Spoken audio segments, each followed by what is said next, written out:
público televidente. Esta mañana vamos a conversar sobre esa misteriosa marcha pacífica organizada por el partido Líder el día de hoy. Pues temprano en la mañana ya se dejaba sentir un poco de menos tránsito.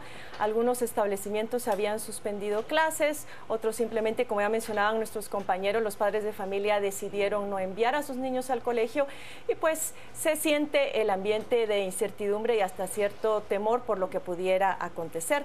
Vamos a analizar justamente este tema esta mañana con el licenciado Martín Arévalo. Él es analista político, y con el licenciado Jordán Rodas, quien es vicepresidente del Colegio de Abogados y Notarios. Iniciando por su apreciación general por esta marcha que ha anunciado el partido Líder como pacífica, pero ¿a qué podríamos atribuir el hecho de que siendo pacífica se tenga tan poca información acerca de si cuenta con permisos o no, en dónde exactamente se van a concentrar los manifestantes, para qué días exactamente y a qué horas debemos esperarlas precisamente para asegurar el orden público? ¿Qué análisis, qué interpretación dan ustedes a esta forma de actuación? Empecemos por usted, licenciado Rodas. Gracias, bienvenido. Carmen. Buenos días, Martín. Mucho gusto compartir. Pues en mi opinión pienso que es una decisión producto de una reacción hepática no reflexionada. Lo que necesita el país ahorita es madurez para afrontar la crisis institucional que estamos viviendo. No podemos dejar de hacer notar que esto surge a partir del destape de tantos casos de corrupción, y lo último, que es un secreto a voces, el comisionado Iván Velázquez lo que hizo fue destapar la cloaca del sistema de partidos políticos, el cual ya colapsó. Todo esto viene y nos hace recordar el jueves negro que se vivió con el tiempo del FRG, lamentablemente. Ese temor existe en la población. El argumento, usted como abogado, judicialización de la política, ¿es válido? Yo pienso que no, porque según la Constitución no hay nadie superior a la ley. Y si hay algún ciudadano que cometió hechos ilícitos, pues tiene que ser investigado. No por ser candidato no se le puede dejar de perseguir. Y simplemente tenemos que entender que un antejuicio no se le está condenando, simplemente es un filtro previo a un proceso penal. Licenciado Arévalo, ¿cuál es su apreciación? Bueno, yo creo que no es una judicialización de la política. Yo creo que el problema ha sido que lastimosamente las redes de corrupción y de impunidad han operado con tal descaro que ya la gente no se da cuenta a veces hasta dónde se tiene que cuidar. Es cierto que nadie puede ser condenado hasta que no sea oído y vencido en juicio, pero sabemos de muchas prácticas que se dan en las estructuras de gobierno en todos los niveles y que simplemente ya el descaro ha sido tal, y el comisionado Iván Velázquez lo anunció desde el inicio de su gestión, de que uno de los temas iba a ser la contribución monetaria a los partidos políticos, porque era uno de los temas que le estaba pidiendo la ciudadanía y ciertos sectores que investigase. Y ahí tenemos los resultados. Entonces ahora simplemente será cuestión de esperar cómo se van desarrollando los procesos, aparte que según lo que él mismo ha dicho y lo que también la fiscal de la Nación ha dicho, todavía hay otras investigaciones en curso. Entonces esto no es únicamente, creo que, una particularización o una dedicatoria, sino simplemente es lo que está saliendo de lo que ya tiene rato de estar ocurriendo en las estructuras de gobierno. Quiero volver al otro tema que planteaba en un inicio, y es ¿por qué el partido Líder actúa de esta manera? No me refiero únicamente a la marcha, me refiero al por qué todo este misterio alrededor y el no querer dar la información exacta y generar este ambiente de zozobra y de incertidumbre. ¿Debemos como ciudadanos aceptar este tipo de situaciones? Yo pienso que no lo debemos de aceptar, tenemos que poner un hasta acá, y la principal arma que tenemos para eso es el voto.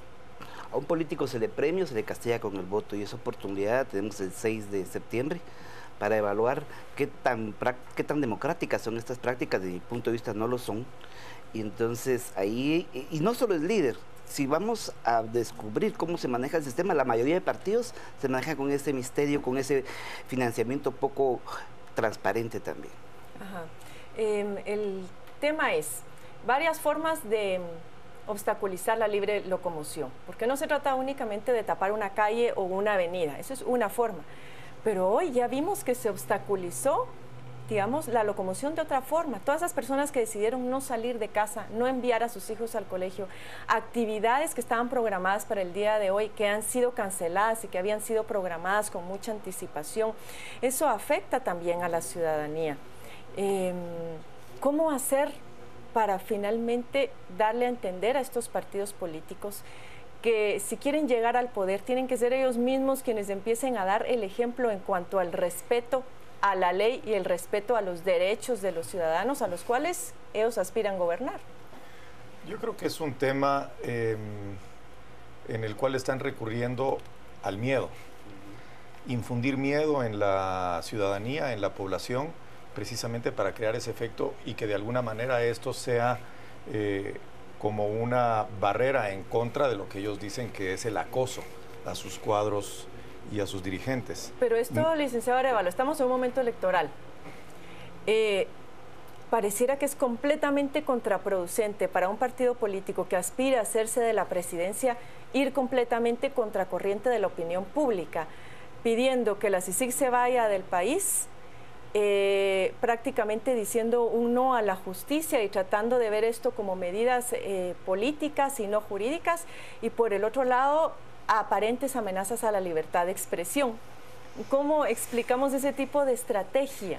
Yo creo que es porque nos ubicamos, uno lo estamos planteando desde una perspectiva del deber ser, de cómo debiera funcionar la política y de cómo debieran ser las acciones de los actores y de los líderes políticos en cualquier sociedad. Segundo, cómo ha sido en realidad ese actuar a lo largo de los años. Vemos que los actores políticos realmente cada vez están más alejados de la verdadera representación de los intereses de la ciudadanía.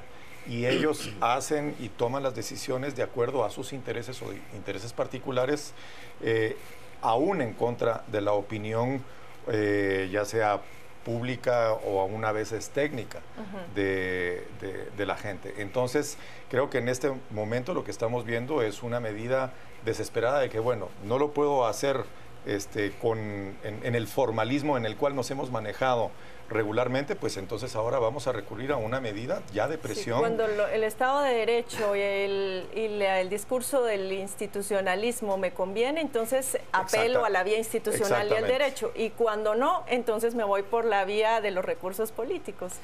¿Usted qué opina, licenciado? Bueno, yo pienso que el efecto boomerang se le va a revertir. Si tenían poco apoyo en los centros urbanos, con esto va a ser muy débil la presencia de este partido en las próximas elecciones.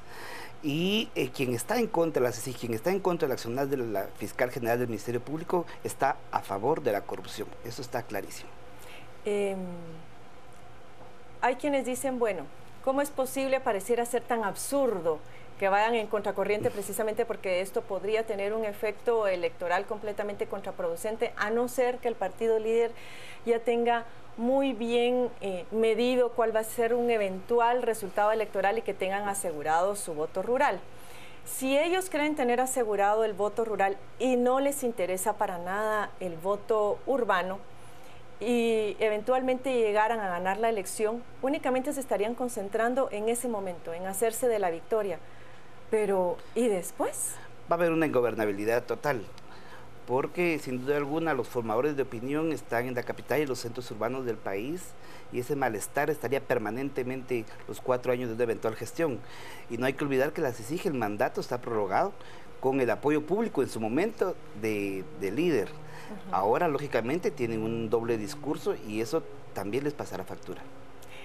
Esta mañana se hablaba incluso de que muchos de los manifestantes iban a llegar a la capital vía aérea, otros tanto lo harían por la vía terrestre.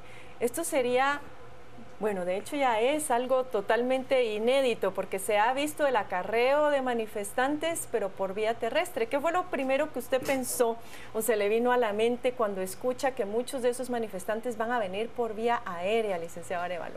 Bueno, número uno, creo que es una medida sumamente desesperada, porque obviamente mucha de la base del apoyo que tiene en el interior es en el departamento del Petén, y me imagino que precisamente de ahí será en donde piensan traer charters con gente. Eso es lo primero que se me ocurre. Segundo, yo creo que además es contraproducente en el sentido de que está evidenciando que hay una capacidad económica que va muy por encima de lo que supuestamente se debe de manejar en una campaña política. ¿Esto debería de ser contabilizado por el Tribunal Supremo Electoral? Yo creo que definitivamente, independientemente de si esto puede acarrear consecuencias o no en términos del manejo contable, pero simplemente para saber, uno, cuál es la cifra que se está manejando, qué es lo que significa la movilización de todas estas personas, y segundo, la pregunta más importante, ¿de dónde están saliendo estos recursos? O sea, ¿qué empresa o qué grupo puede tener esa capacidad para realmente hacer esas movilizaciones y mantenerlas? Además, como sabemos, no van a ser 15 o 20 minutos como lo están anunciando, sino lo que se maneja es que van a ser 2 días. O sea, estamos hablando de mantener en la calle 48 horas a personas, y eso significa alimentación. Es que son 48 horas, ese es otro detalle. Significa limpieza.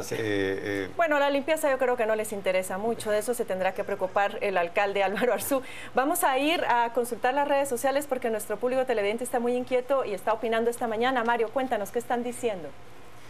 Gracias, Carmen. Les hemos planteado la pregunta en redes sociales. ¿Considera válido el motivo de la manifestación que ha convocado el partido líder? Y tal como tú lo has dicho, la audiencia está inquieta. Tenemos casi 350 comentarios en la última hora en Facebook. Rina Urrutia nos comenta: para medir el liderazgo, credibilidad e identidad hacia un partido político, la manifestación debe ser voluntaria, como ha sido en el Parque Central. Si es acarreada o por canje, como dicen, es prueba fehaciente de falta de liderazgo y de identidad política de los supuestos seguidores. José Luis López nos dice: qué coraje deberían, como este ladrón sinvergüenza corrupto con un montón de maleantes nos quieren gobernar.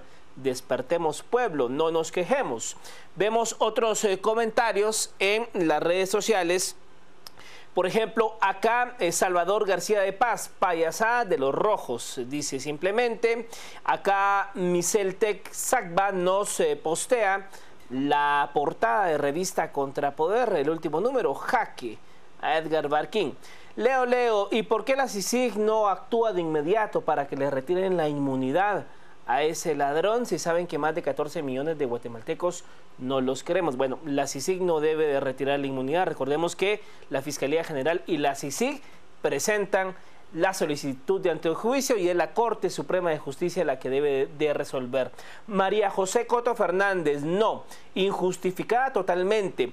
Si tan transparente es su partido, ¿por qué temer a ser investigado? Dice la televidente: el que nada debe, nada teme. También acá Scarlett Caseros: Valdizón es un payasón.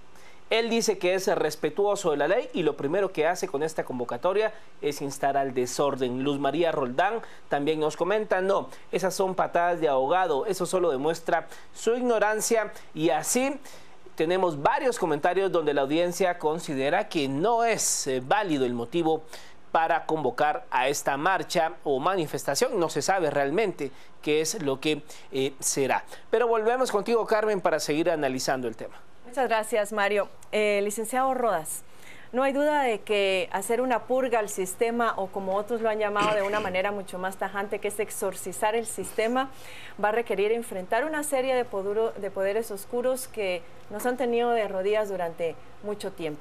Es decir, hoy por hoy, informes de Inside Crime ya no hablan de la posibilidad de tener un simple Estado fallido, sino de estarnos convirtiendo en estados criminales. Todo lo que está sucediendo es justamente para sacar a flote todas estas bandas criminales que han cooptado el Estado y tratar de llamar a la conciencia ciudadana para rescatar su institucionalidad y las leyes. Podríamos interpretar toda esta actuación y todos estos actos intimidatorios como una forma de esos poderes criminales o poderes oscuros de negarse a renunciar a los derechos que ellos creen haber adquirido durante todos estos años. Es la resistencia que ellos presentan porque están a punto de perder los privilegios que históricamente han mantenido. Cada 4 años solamente nos ha tocado escoger quiénes somos próximos ladrones, dijera Manfredo Marroquín de Acción Ciudadana. Y en ese sentido, los escenarios que más me preocupan a mí, inmediatos, es la violencia que pudiera desencadenar esto. Y a mediano plazo, la ingobernabilidad, lo poroso del sistema. Guatemala es un país de paradojas. Los encargados de recaudar los fondos se los apropian. Los encargados en que el movimiento financiero de Guatemala validan lavado de dinero. Entonces, ¿a dónde vamos a parar con ese sistema? O hacemos un hasta aquí y recomponemos todo, o nos hundimos como país. Licenciado, ir a elecciones nuevamente en estas circunstancias, la verdad es que es poco atractivo para los ciudadanos, de ahí la demanda de que no podemos ir a elecciones en esta situación. Pero bueno, muchos de su gremio, el cual usted representa, los abogados, dicen que tenemos que respetar el Estado de Derecho y que tenemos una camisa de fuerza y que tenemos que irnos a elecciones de esta forma. Me pregunto, ¿no sería posible todavía pensar en otras alternativas que se están escuchando cada vez con más fuerza en cuanto a poder generar un diálogo político que nos permita encontrar salidas creativas, nunca antes vistas en el país, porque esta situación es nueva y como nueva necesita soluciones nuevas y como extrema necesita soluciones extremas? ¿Cree usted que eso es posible y viable en este momento? Yo pienso que es necesario pensar en ser, como bien decías, creativos, porque a los abogados se nos forma, en términos generales, muy cuadradamente. Es decir, la ley es la ley y también la ley tiene que responder a la dinámica social. Y no podemos dejar de percibir que la dinámica social en Guatemala ha cambiado mucho, exige nuevas formas de participación, exige más transparencia, y entonces la política tiene que entrar a lo que es su esencia, el diálogo para llegar a consensos en beneficio de la mayoría. Algunos resultarán perjudicados, los que han ganado con este sistema corrupto. ¿Usted cómo lo ve, licenciado Arévalo? ¿Lo ve posible y lo ve viable? Yo creo que siempre es viable y siempre es posible. La situación la van a determinar las condiciones que se vayan generando. Yo sí estoy de acuerdo con el licenciado en términos de que a veces los practicantes del derecho aquí son demasiado formalistas. Las leyes creo que no son a veces lo suficientemente rígidas, o más bien no son lo rígidas que a veces pensamos que son. ¿A qué me refiero? Creo que hay un espíritu atrás, y entonces eso ya implica un esfuerzo grande de cuál realmente es el bien a tutelar. Entonces, por ejemplo, yo tengo la opinión de que si mucha gente dice es que no podemos aplazar las elecciones, o no se puede aplazar la fecha de toma de posesión, porque si no, entonces estamos rompiendo el orden constitucional. Entonces yo me pregunto si el orden constitucional realmente se refiere únicamente a una fecha en el calendario, o son otras las situaciones que realmente está contemplando. Son otros los derechos que está tratando de tutelar. Exactamente, son otros los bienes que se están tutelando y por qué van a depender de una fecha. Entonces, en ese sentido, creo que las condiciones, la situación va a depender de cómo se desarrolla todo este tema. Sabemos que hay una serie de procesos en el Tribunal Supremo Electoral. Hay muchas impugnaciones a las actuaciones, ya no únicamente de candidatos, sino también de los partidos políticos. Entonces creo que es una realidad no muy lejana el hecho de que en un momento dado pueda haber cancelación de partidos políticos. Y eso va a significar un cisma en el sistema y en el desarrollo de este proceso que estamos viviendo. ¿Qué va a significar entonces? Tal vez, digamos, el Estado de Derecho no debería ser una camisa de fuerza que nos imposibilite el desarrollarnos plenamente, porque si no, lo que va a pasar con la sociedad es como una olla de presión, se va acumulando y en un momento va a estallar. Entonces estamos a tiempo de buscar, como bien decías, una salida alternativa, porque ¿de qué nos sirve respetar el Estado de Derecho que nos ha mantenido en esta situación? Entonces, en ese sentido, sin ser golpista, tenemos que ser suficientemente creativos y buscar salidas consensuadas, y ahí seguramente en su momento la Corte de Constitucionalidad va a jugar un papel muy importante para interpretar, como bien decía Martín, la exégesis de la ley, no solo en cuanto a fechas, sino qué es lo que persigue la Constitución. Una última pregunta para ambos, muy rápidamente, porque el tiempo se nos ha agotado, es, cuando hablamos de diálogo, el diálogo tiene que ser desarrollado entre distintos actores. ¿Quiénes deberían de ser los actores que podrían sentarse a consensuar esa salida política? Licenciado Rodas. Bueno, están las universidades, están las iglesias de distintas denominaciones, porque también tienen que preocuparse no solo de aspectos celestiales, sino de terrenales. También los partidos políticos tienen que jugar ese rol, porque hasta ahorita están trabajando y desquitando su salario, por ejemplo, los miembros de la Comisión de Asuntos Electorales. Cuando hay voluntad, cuando hay presión, sí lo pueden hacer. El sector campesino también hay que tomar en cuenta el interior del país, porque a veces se piensa que solo en la capital gira el mundo y no es así. ¿Y usted, licenciado Arévalo, brevemente? De la misma manera, yo creo que son las élites política, económica, intelectual, social, las que realmente debieran de establecer las condiciones para que logremos activar las válvulas de escape y esto no se vaya convirtiendo cada vez más en una situación menos sostenible, precisamente por el formalismo con que a veces nos gusta tratar las cosas. Bueno, muchísimas gracias a ambos, licenciado Arévalo, por su tiempo, por sus opiniones, el licenciado Rodas por haber echado viaje desde Quetzaltenango, por su deferencia en acompañarnos esta mañana, a nuestro público televidente también por habernos acompañado, y pues esperamos que realmente este liderazgo del partido político líder pues pueda hacer un llamado a la prudencia, a la moderación y a la paz, que amerita no solamente el apoyo de sus afiliados y simpatizantes, sino también que ameritamos y demandamos todos los ciudadanos guatemaltecos. Nos vamos a un corte y volvemos con más noticias aquí en A las 7 AM.